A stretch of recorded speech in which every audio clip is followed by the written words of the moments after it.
morning, good afternoon, and good evening, whenever and wherever you. And welcome back to the Beta Plan playing Planescape Torment. Now, if you're wondering why I'm all of a sudden outside, that's all I did. I haven't gone any further than that, don't you worry. But well, I am going to give it a try. Ellie, could you train me? I unfortunately also didn't even negotiate the last time around, although we could ask for 400 or 300 copper commons. Because I want to get out of the dialogue too quickly, but here it goes. He takes a roll of copper coins in your hand and hides them away in his tunic. I'll meet you in the Civic Festival where I'll train you. Farewell then, Cutter. Whoa, we did get the 12,000 experience. Alright, well that was probably the expensive way to handle it, but let's face it. Doesn't really bother me because, well, we can grind out money and under Sigil and what have you not, and we have a low charisma character, so kinda expect it. So I was thinking, you know, we needed new spells. I said in the last time. Oh yes, I fumbled around a little bit with my inventory, but why not start? No, oh, to the Unbroken Circle of Zerthimon.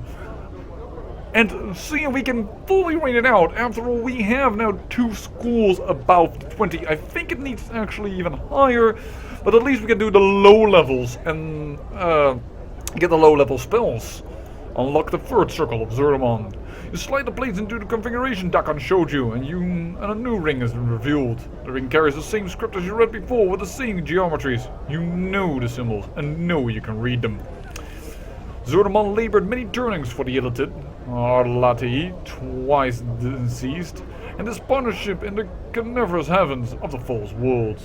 His duties would have broken the backs of many others, but Zerthimon labored on, suffering torment and exhaustion. It came to pass that the illithid Arlati, twice deceased, ordered Zerthimon before him in his many-veined gallery. He claimed that Zerthimon had committed slight of obstinance and cowardice against his partnership. The claim had no weight of truth, for Arlati only wished to know if flames raged within Zerthimon's heart. He wished to know if Zerthimon's heart was one of a slave or of a rebel. Zerthimon surrendered to the illithid's punishment rather than reveal his newfound strength. He knew that were he to show the hatred in his heart, it would serve nothing, and it would harm others that felt as he. He chose to endure the punishment and was placed within the pillars of silence, where he might suffer for a turning. Lashed upon the pillars, Zerthimon moved his mind to a place where the pain couldn't reach him, leaving his body behind. He lasted the turning, and when he was brought before Arlati, twice deceased, he gave gratitude for his punishment to the illithid, and was custom. In doing so, he proved himself a slave in the illithid's eyes, while his heart remained free. By enduring and quenching the fires of his hatred, he allowed Arlati, twice deceased, to think him weak. When the time of the rising came, Arlati was the first of the illithid to know death by Zerthimon's hand and die of her death. Alright, well, let's talk to Dak'kon. What is your will? Things I would like to know. I want to talk about your teaching. I read all of the... What did you come to know? Endure. In enduring, grow strong. The sentence that you always exclaim when we walk around. The words you speak seem to strike Dak'kon strangely, as you speak them as fluent crasses, then he settles into his normal passive expression. Your will has brought you to the knowing of the 3rd circle of Zerthimon. With his knowing, I impart this to you. He takes a circle with a deft motion. He twists one of the links so one of the plates slides forward. He hands the plate to you. Meditate upon its teachings and the very knowing, so we're giving you strength. Very well, I will study this circle. Is there more you can teach me? As you ask the words, you suddenly know that Dak'kon isn't looking at you. He's holding the Unbroken Circle in his hands, studying it. His blaze is taken on the same texture as the Unbroken Circle. Dak'kon suddenly seems older somehow. Dak'kon? Dak'kon's black eyes rise from the circle and look at you. Know that I did not believe you would have come to know the teaching of the circle. It is a difficult path you will walk in learning the way of Zerthimon. Is your mind focused on this matter? Yes, I wish to learn more. Dak'kon's fingers feel around the edges of the circle, and he twists it clockwise. The links clicking until they have settled into a new configuration. He then reverses the motion, resettling the stone. The next circle of Zerthimon is open to you. Study it, and then I will hear your words. Very well. But first, we copy this spell into our spell book. Because, well, that's always what we've been waiting for, to finish all of these up. So that is what we are going to do. Let's read the fourth circle of Zerthimon. You slide the place. Yeah, we know. Know that the rising of the people against the Illithid was a thing built upon many 10 turnings of labor. Many of the people were gathered and taught in secret the ways of defeating the Illithid masters. They were taught to shield their minds and use them as weapons. They were taught the scripture of steel, and most importantly, they were given the knowing of freedom. Some of the people learned the nature of freedom and took it into their hearts. The knowing gave them strength. Others feared freedom and kept silent, but there were those that knew freedom and knew slavery, and it was their choice that the people remained chained. One of these was Vilquar. Vilquar saw no freedom in the rising, but opportunity.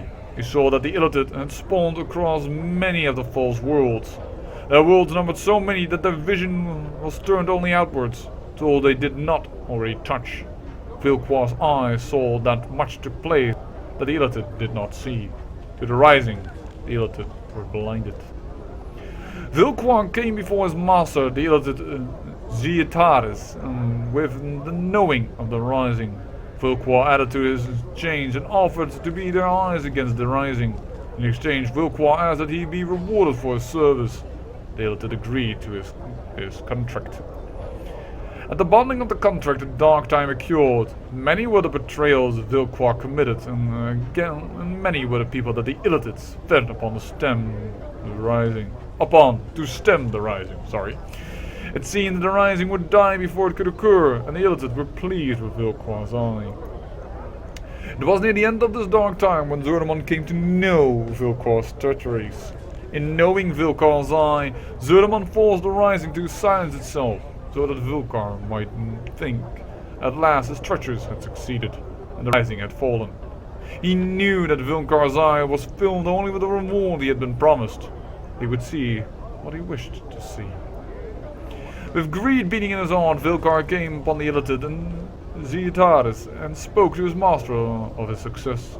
He said that the rising had fallen, and the Illithids were safe to turn their eyes outwards once more. He praised their wisdom in using Vilquar's eye, and he asked them for his reward. In his greed blindness, Vilquar had forgotten the knowing of why the people had sought freedom. He had lost the knowing of what slavery meant. He had forgotten what the Illithid masters saw when they looked upon him. And so Vilquar's betrayal of the people was ended with another betrayal.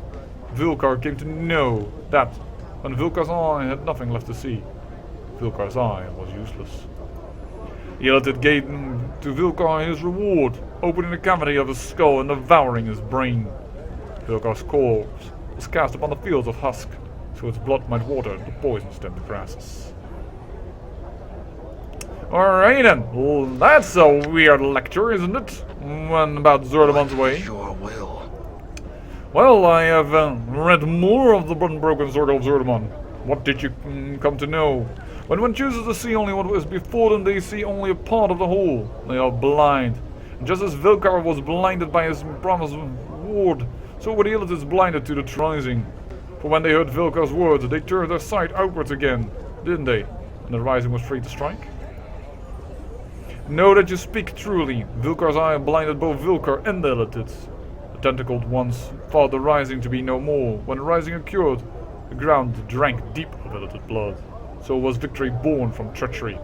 It is a curious lesson. Why would it be part of the teaching of Zerthimon that you can be blind for something and then you obtain victory indirectly? What? Dak'kon's blade bleeds into a dead night black and his voice deepens. For a moment you think he's angry, but you're not sure. There is much about the way of Zerthimon and its path that is difficult to know. Do you know why Vilquar's eye is part of the way of Zerthimon? It is part of the telling of how our people came to know freedom. It lets us know that there are those even among the people who are not of the people. And that even in the greatest treachery, greater knowing may be achieved. Very well. Well. I would like to know more of the way, and he, well, opens up another link for us. But first, let us learn this spell, Vulcan's Eye, which is a minor form of blindness. A spell that also, of course, Dak'kon already has for a very, very, very long time. I hear your words. Well, read the next circle. After all, that's also what I will title this video, and what you have already read when you came here. Read the fifth circle. Zerthimon was the first to know the way of freedom, and he was not yet it was not he that first came to know the way of rebellion. The knowing of rebellion came to the warrior queen Gif, of one of the people. She had served the Illitids upon many of the false worlds as a soldier, and she had come to know war and carried it in her heart. So she should have also known the scripture of steel already. Still, she had come to know how others might be organized to subjugate others. She knew the paths of power, and she knew the art of taking from the conquerors the weapons by which they could be defeated. Her mind was focused, and both her will and her blade were as one. The turning in which Zerthimon came to know Gif, Zerthimon ceased to know himself. The words were as fires lit in the hearts of all who heard her. In hearing her words, he wished to know war. He knew not what afflicted him, but he knew he wished to join his blade to Gif. He wished to give his hate expression and share his pain with the Illitids. Gif was one of the people, but her knowing of herself was greater than any Zerthimon had ever encountered. She knew the ways of flesh. She knew the Illitids. And in knowing herself, she was to know how to defeat them in battle. The strength of her knowing was so great that all those that walked her path came to know themselves. Gif was but one. Her strength was such that it caused others to know their strength. And Zerthimon laid his steel to her feet. Which is interesting because Gif is the Lich Queen nowadays, yes, undead queen of the Githyanki. And the race that the Giths right don't like. In fact, they attacked each other on sight, as we have already once seen. Oh, oops, we should talk to Dak'kon. What is your will? Well, our will is that we talk more about your unbroken circle of Zerthimon. What did you come to know? There is great strength in numbers, but there is great power in one. For the strength of the will of one may gather numbers to it. There is strength not only in knowing the self, but knowing how to bring it forward in others. And we see that in many politicians. Unfortunately, they tend to abuse it. You've come to know the first circle. Yes, thank you. Oh, the next circle is open to us. Thank you so much. But first we will teach ourselves the power of one, which is the spell that will give you a tremendous strength boost, which we have used on several occasions as Dak'kon. The small circle. Well, let's read the sixth circle. There we go. Upon the blasted plains, Zerthimon told Gif they cannot be two skies. In the wake of the words came war. Upon the blasted plains, the people had achieved victory over their Illitid masters. They knew freedom. Yet before the green fires had died from the battlefield, Gith spoke of continuing the war. Many still, filled with the bloodlust in their hearts, agreed with her. She spoke of not merely defeating the Illitids, but destroying all Illitids across the plains. After the Illitids had been exterminated, they would bring war to all other races they encountered. In Gith's heart, fire raged. She lived in war, and in war she knew herself. All that her eyes saw, she wanted to conquer, much like her masters.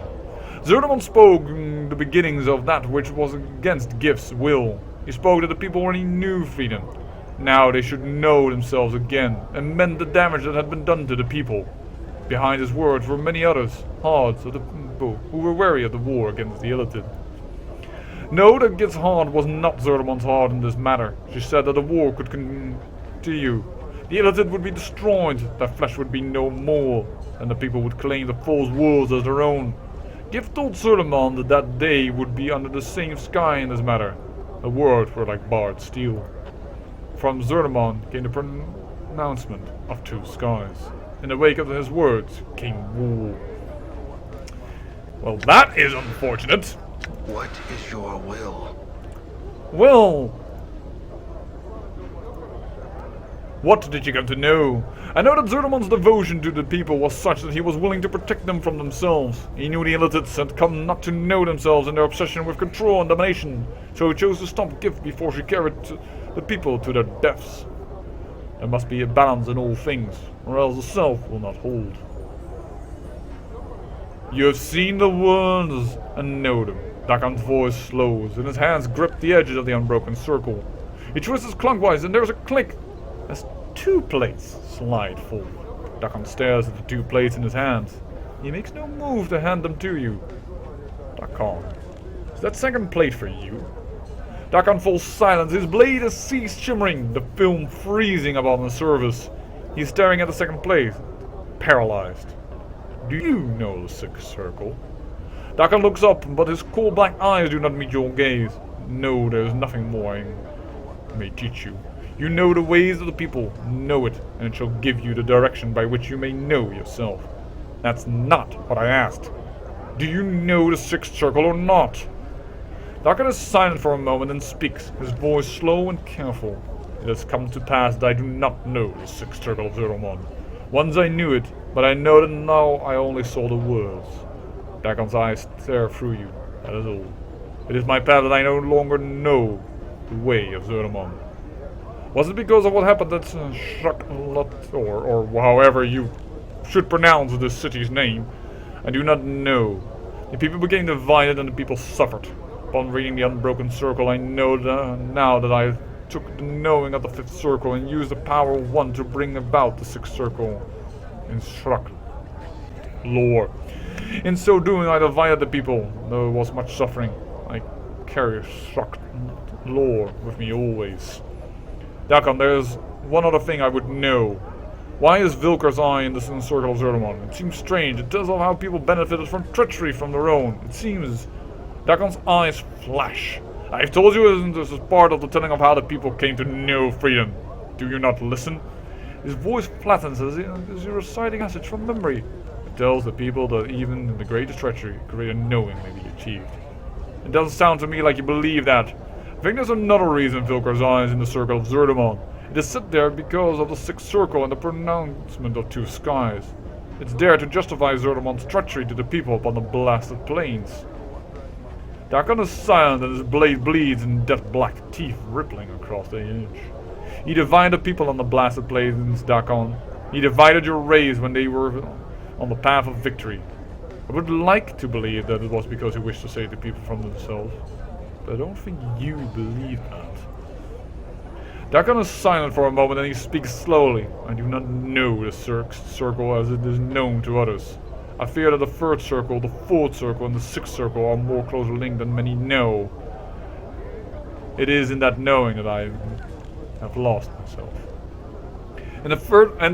All these answers are because you have a lot of intelligence and I have a lot of wisdom.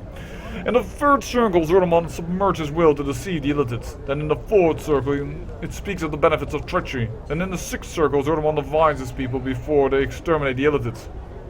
Do you think Zerthimon's word may not have been his own? Know my words and know the wound that lies upon my heart. I fear that when Zerthimon was upon the pillars of silence, he did not submerge his will. I fear his will was taken from him by the illitids. And when he spoke upon the blasted plains, it was their words that he spoke. I fear that what he did was not for the people's sake, but for our former masters. Wow, now that is a very, very special thing for him to say. He more or less says that the founder of his race may not be a founder of a race, but try to still enslave them. And that to a Gitzerai or a Gitjunkie would be a crime beyond any known in their society. It's possible, but no, it is not. Doesn't necessarily mean that he updated my journal. Then know this and speak of it no more. Dak'kon's voice is like a knife. Know that I shall never know the truth. There's no resolution to this matter, for I shall never know Zerthimon's heart upon the blasted plain. His cold black eyes glare at the stone circle in his hand, and so I do not know myself because of the unbroken circle of Zerthimon. Very well, Dak'kon, we discuss this no more. Let's move on. And actually, we are going to discuss more of this, but we are first going to copy this spell into my spellbook, which gives us a new spell, Balance in All Things, which is more or less a pain mirror. When somebody attacks you, takes damage, takes equal damage. Yes, it is a very, very nice spell, and it will be the third spell for Dak'kon. The first third level spell. I should, pronounce this properly, shouldn't I? But we are not finished yet, Dak'kon. We will use this. Examine the place and see if you can puzzle out any new combinations. And this is wisdom, and we find one. Read the symbols. We're reading the 7th circle. Note, and the intelligence is out to, well, more or less understand what it tries to say. Note, rising of the people against the Illithid was a thing built upon many turnings. Many were the people who lived and died under the time's blade while the rising was shaped. The rising was shaped upon a slow foundation. Steel was gathered so that it might mark Illithid flesh. A means of knowing the movements of Illithids was established. At first weak and confused and stronger, like a child finding its voice. When the movements were known, then the Illithids were observed. And observing them, their ways of the mind were known. When the ways of the Illithid were known, many of the people were gathered and taught in secret the means to shield their minds, and the way to harness their wills as weapons. More or less, teaching them psionics. Which is what they can do normally in AD&D and D&D, but Dak'kon here has spells. Just go with it. And they were taught the scripture of steel, and most importantly, they were given the knowing of freedom. Alright, finish the symbols. These things were not learned quickly. The knowing of much of the ways was slow, and in all these things, time's weight fell upon all. From the knowing of one's reflection in the steel blade, to the knowing of submerging the will, to the knowing of seeing itself. All these things, and more the people build upon. In time, they came to know the whole. Well, I think this is something we should discuss with Dak'kon. More about your teachings, please. There was a 7th circle within the stone of Zerthimon. It spoke of the building of the rebellion against the Illithids. Dak'kon falls silent. What does this 7th circle speak of? It speaks of time as an ally, not as an enemy. It says that patience can sharpen even the smallest of efforts into a weapon that can strike at the heart of an empire. Your victories may be small, but over time a greater victory may be achieved. Something that I hope will also be true for my life. Dak'kon is silent for a moment. Will you make this circle known to me? I'll show him. Thank you. There are 2 plates here. Perhaps we should both say them. You and I? As Dak'kon watches me silently. Dak'kon is silent for a moment. There is much you have come to know of the circle, and your knowing carries a greater weight than mine. Dak'kon matches your gaze. Know that your path is mine, and it shall come to pass that as you knew the way of Zerthimon from me, I shall know the way of Zerthimon from you. Very well, Dak'kon. Let's move on. Well. Missile of Patience. This is an interesting spell, so to speak. It's a level 1 spell. Could this spell be any more useless? Cried Ilnik, Mage of Amnar. The bane of mages everywhere. Could this be a practical joke of an archmage, or the living disproof of the old primary axiom that good things come to those who wait? More or less, a completely random effect happens. Yeah. Not sure what to... And I cannot teach this one to Dak'kon, apparently. Oh, right, I thought we... Didn't we gain 2 objects? Gained item, gained item. But I gained only 1.